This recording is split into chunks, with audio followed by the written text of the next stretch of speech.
1962, I have been studying cases of people who almost died and returned and had what we today call near-death experiences. I think the most important thing I've learned in my studies is that whatever we happen to be chasing in life, whether knowledge or power or fame or whatever, that the most important thing we can do while we're alive is to learn how to love.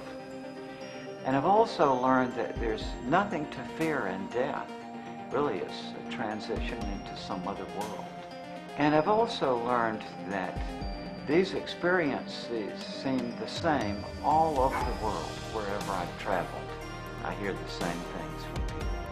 I've also learned that at the point of death, we get to engage in fascinating holographic panoramic review, during which we review all the things we've ever done while we're alive from the point of view of those with whom we've interacted. People say that with the review of their life, they often review their lives in the company of a being of light and of complete love and compassion, who sees everything you've ever done in this panorama of your life and yet still loves you.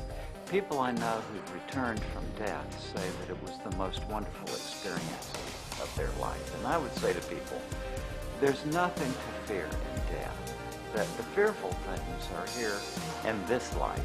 I was not raised in a religious environment when I was a little kid, and the idea of an afterlife just never occurred to me. I always assumed that when you die, it's the end.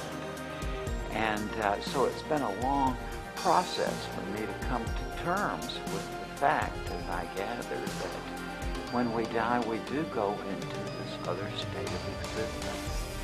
So now I'm confident, actually, that what we call death is a transition into another world.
It was 32 years ago that I first got into this field.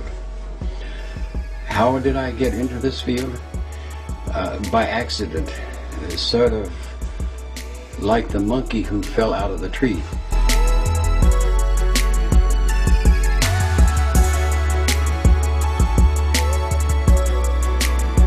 You can be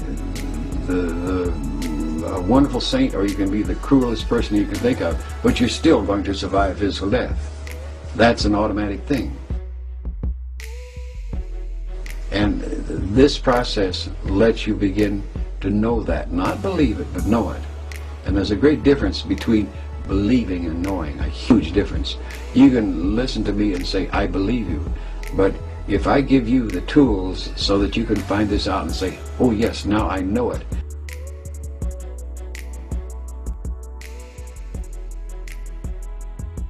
Robert Monroe ha dovuto confessare: non posso negare che mi sono trovato ad attraversare, con la mia esperienza che ho fatto, qualsiasi cosa, dei muri, qualsiasi cosa, e di essermi trovato nell'ovunque, ovvero sia ad una velocità inimmaginabile, che potrei definire istantanea, dove non esisteva lo spazio-tempo, e di essere istantaneamente là dove io pensavo di essere.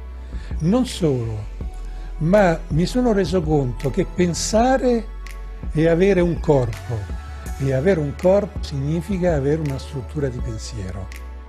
Think of the wonderful freedom that it would give you to know that you survived death. Not believe it, but know it. Look how that would affect your life. And if you know that you survived physical death.